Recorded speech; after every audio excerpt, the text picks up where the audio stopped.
বান্দার দোয়া কবুল হবেই হবে যদি সে সঠিকভাবে দোয়া করে, অন্তর থেকে দোয়া করে। দোয়া না করার জন্য ইবলিস আমাদেরকে একটা যুক্তি দিচ্ছে, সেই যুক্তিটা শুনেন।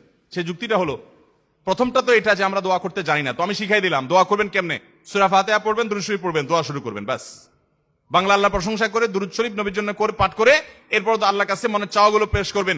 নবী করিম সাল্লাল্লাহু আলাইহি সাল্লাম বলেছেন, হারাম কোনো কাজের এবং আত্মীয়তার বন্ধন ছিন্ন করার জন্য যদি কেউ দোয়া না করে, বান্দার দোয়া কবুল হবেই হবে যদি সে সঠিকভাবে দোয়া করে, অন্তর থেকে দোয়া করে। কারণ গাফেল অন্তরের দোয়া আল্লাহ তাআলা কবুল করেন না। আপনার মায়ের পেঁয়াজ দরকার নাই, আপনি কোনো কথা বলতে জানেন না, ভাই যে বোবা, তারও তো মনের চাওয়া আছে, আছে না নাই? তো আল্লাহ তাআলা তার মনের চাওয়া বুঝেন না? আল্লাহ রাব্বুল আলামিন সবকিছু টের পান। অতএব আপনি অনেক সাজানো গোছানো কথা বলতে পারছেন না, কোনো দরকার নাই। আপনি যা পারেন তা বলেন, কিছু বলতে পারছেন না, শুধু চোখের পানি বলেন এবং মনের আকুতিগুলো মনে মনে বলেন, আল্লাহ তাআলা সেটা পর্যন্ত শুনতে পান। দোয়া করবো তো ইনশাআল্লাহ। আমাদের যদি মনে হয় যে না আমরা তো গুনাহগার মানুষ, আমাদের দোয়া কি কবুল হবে, তাহলে বুঝতে হবে এটা ইবলিস আমাদেরকে দোয়া থেকে বঞ্চিত রাখার জন্য নেক্সট সুরতে ধোঁকা দিচ্ছে। মনে হচ্ছে আমরা বিনয়ী হচ্ছি, তাই না? যে আমি নিজেকে ছোট মনে করছি, আরে আমি গুনাহগার, আমার কি দোয়া কবুল হবে? এটা নেক্সট সুরতে দোয়া, ধোঁকা। আপনার দোয়া কবুল হবে না কে বলেছে? আল্লাহ ওয়াদা করছেন, উদউনি, তোমরা আমার কাছে দোয়া করো, আস্তাজিব লাকুম, আমি দোয়া কবুল করবো। আর ইবলিস আপনাকে বলছে না না, তুমি গুনাহগার মানুষ, নামাজের ঠিক নাই, রোজার ঠিক নাই, তোমার দোয়া আল্লাহ কবুল করবে? এই জন্য আমাদের দ্বারা দোয়া করা হয় না। ভাইরা আমার, ইবলিসি আমরা শুনবো না। দোয়ার মাধ্যমে বান্দা লাভবান হয়, লাভবান হয়, লাভবান হয়। বান্দা যদি দোয়া করে সেটা 3 ভাবে কবুল হয়। কয় ভাবে কবুল হয়? 3 ভাবে। দোয়া যদি শর্ত পূরণ করে আপনি করতে পারেন, মিস হবে না। হালাল উপার্জনকারী দোয়া কবুল হয়। হারাম দিয়া দেহ গঠন হলে দোয়া কবুল হয় না। দোয়া কবুলের মূল শর্তই সেটা।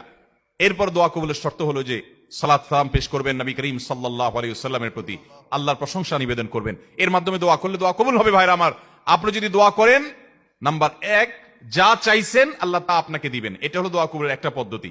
চাইছেন একটা, আল্লাহ দিয়েছেন আরেকটা, সেটাও দোয়া কবুলের পদ্ধতি। আপনি মনে করতেছেন যে আমার এই মুহূর্তে পানি হইলে মনে হয় লাভ হবে, আল্লাহ তাআলা আপনাকে হয়তো পানি না দিয়ে আরেকটা দিয়েছেন যেটা আপনার এর চেয়ে বেশি ইম্পর্টেন্ট, আপনি নিজে জানেন না সেটা। তো দোয়াটা সেভাবেও কবুল হয় যে আমি যা চাইছি তা হয় নাই, কিন্তু অন্য কিছু হয়েছে যা আমি চাই নাই। এটা দোয়ার মাধ্যমে হয়। তৃতীয়ত, বান্দার দোয়া কখনো কখনো আল্লাহ দুনিয়াতে কিছুই দেন না দোয়ার বিনিময়। আল্লাহর কাছে চাইছে, আল্লাহ এটা দেন, আল্লাহ দেয় নাই, কিন্তু আখিরাতে আল্লাহ তাআলা তার জন্য সওয়াব রেখে দিয়েছেন। কারণ দোয়া বান্দার বৃথা যায় না। কোন কোন হাদিস থেকে আমরা জানি কিয়ামতের ময়দানে মানুষ কিছু সওয়াব দেখে বলবে, এই আমলগুলো তো আমি করি না, এগুলো সওয়াব করতে থেকে আসলো। তখন বলা হবে, দুনিয়াতে তুমি যে দোয়া করছিলা সেই দোয়াটা আল্লাহ তাআলা দুনিয়াতে তোমার মঞ্জুর করে না, এটা জমা করে রেখে আখিরাতে তোমাকে সওয়াব দিয়েছেন। তখন সে বলবে, ইস, আমার দুনিয়ার সব দোয়া যদি না মঞ্জুর হয়ে সবগুলোর বিনিময় যদি আখিরাতে অনন্তকালের জন্য পেয়ে যেতাম, কতই না ভালো হতো। দুনিয়ার জীবন তো সংক্ষিপ্ত ছিল, এখানে তো অনন্ত অসীম কাল ভোগ করবো। অতএব দোয়া করবো তো ইনশাআল্লাহ। আমাদের মুর্দাদের জন্য আমাদের দোয়া করতে হবে, চোখের পানি ফেলতে হবে। ভাইরা আমার, বাবারা আমার, আমাদের দাদা দাদি, নানা নানি, তাদের বাপ দাদা, আমাদের নিজেদের আপন, আমাদের কাছের আত্মীয় স্বজন এবং আমাদের বাবা মা, আত্মীয় স্বজন সহ বন্ধু বান্ধব, পাড়া প্রতিবেশী, আরো যারা দুনিয়া থেকে চলে গেছেন, তাদেরকে আমরা যদি উপকার পৌঁছাতে চাই, আল্লাহর শপথ করে বলছি, সবচেয়ে বড় উপায়, সবচেয়ে বড় মাধ্যম হলো আপনি নিজে আল্লাহর কাছে একটু হাত তুলে চোখের পানি ফেলেন, নামাজ পড়ে 2 রাকাত, অথবা যখন আসেন, এমনকি বিনা ওযুতেও সম্ভব, আপনি ভোর রাতে নামাজের আগে পরে, অবসর সময়ে, শুক্রবারে, বিশেষ করে আসরের পরে শুক্রবারে বা যে কোনো সময় আপনি 2 হাত তুলে, অথবা হাত তোলার সুযোগ নেই, আপনি হাঁটছেন। আমি কিন্তু আমল করি ভাই। আমার বাবা দুনিয়া থেকে চলে গেছেন, গভীর রাতে মাহফিল শেষ করে বাসায় যাই, হঠাৎ বাবার কথা মনে পড়ে, আর সাথে সাথে আল্লাহর সাথে কথা বলা শুরু করে দেয়। আল্লাহ, আমার আব্বাজান আজকে বেঁচে থাকলে কত আমল করার চেষ্টা করতেন, কোনোদিন দেখি নেই আমার আব্বাজান রহমতুল্লাহ আলাইহি জীবনে একটা দিনও দেখি নাই যে কোরআন তেলাওয়াত ছাড়া তার দিনটা কেটেছে, কোনোদিন দেখি নাই। কোরআন তেলাওয়াত কোনোদিন করতে পারেন নাই সারাদিন ব্যস্ততার কারণে। রাতে এসেছেন বাসায়, অস্থির হয়ে গেছেন, আমার কোরআন তেলাওয়াতটা করতে হবে। আমল কখনো ছাড়েন নাই। আল্লাহ, আজকে তিনি এগুলো কিছুই করতে পারছেন না, তার আমলের দুয়ার বন্ধ হয়ে গেছে চিরতরে। মালিক, তাহলে যেটা বলছিলাম, মানুষের মৃত্যুর পর মৃত মানুষের জন্য জীবিতরা সবচেয়ে বেশি যে করণীয়টা তাদের, সেটা হল দোয়া।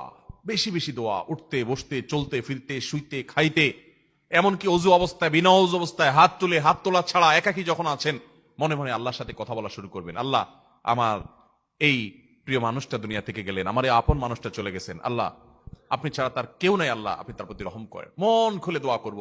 এই দোয়া মুর্দার জন্য কি পরিমাণ উপকার হয়, ইবনে মাজার যে হাদিসটা আমি শুনিয়েছি সেখান থেকে আমরা জানলাম। আল্লাহ আমাদেরকে আমল করার তৌফিক দান করুন। মৃত ব্যক্তির জন্য আর কি করতে পারি আমরা, আমি দীর্ঘ আলোচনা যাব না কারণ অনেক সময় হয়ে গেছে। মৃত ব্যক্তির জন্য আমরা আরো যা করতে পারি সেটা হলো সাদাকা, দান, তার তরফ থেকে দান করতে পারি, এটা অনেক বেশি উপকারী তার জন্য। আয়েশা রাদিয়াল্লাহু তাআলা আনহা থেকে বর্ণিত হাদিসে আমরা জানতে পারি, এক ব্যক্তি এসে বলছেন, ইয়া রাসূলুল্লাহ, আমার মা মারা গেছেন, আফা আতাসাদ্দাকু আনহা, আমি কি তার তরফ থেকে সাদাকা করতে পারি? নবীজি সাল্লাল্লাহু আলাইহি ওয়াসাল্লাম তখন বলেছেন, নাম, হ্যাঁ, তুমি তোমার বাবা, তোমার মায়ের তরফ থেকে তুমি সাদাকা করতে পারো। এক সাহাবী তার মায়ের তরফ থেকে না বাবার তরফ থেকে যেন একটা কুয়ার পানি, তখন পানি পান করা মরুভূমিতে, এখনো এটা অনেক বড় একটা ব্যাপার, কাউকে পানি পান করানো, পানি পাওয়া যায় না যেখানে সেখানে, তিনি গোটা কুয়া দান করে দিয়েছেন যে মানুষ পানি পান করুক আল্লাহর জন্য, সওয়াব যুক্ত হোক আমার মায়ের আমল নামায়। এই জন্য আমাদের মৃত আত্মীয় স্বজনদের জন্য আমাদের দোয়ার পরে সবচেয়ে বড় এবং মূল করণীয় হলো দোয়া। এর পাশাপাশি আমাদের যে কাজটি করা উচিত এবং এটা তাদের উপকারে আসবে, সেটা হলো তাদের জন্য সাদাকা করা ভাই। এবং এই সাদাকায় নাম ফুটানোর নিয়ত করবেন না। মসজিদে 10 ব্যাগ সিমেন্ট দিচ্ছেন আর 5 বার নাম লেখা লিখে দিচ্ছেন যেন আপনার নাম ঘোষণা হয়, তাহলে সেটা সওয়াবের আশা আপনি রাখিয়েন না। আপনি দান করবেন কার কাছ থেকে? সওয়াবের আশায়।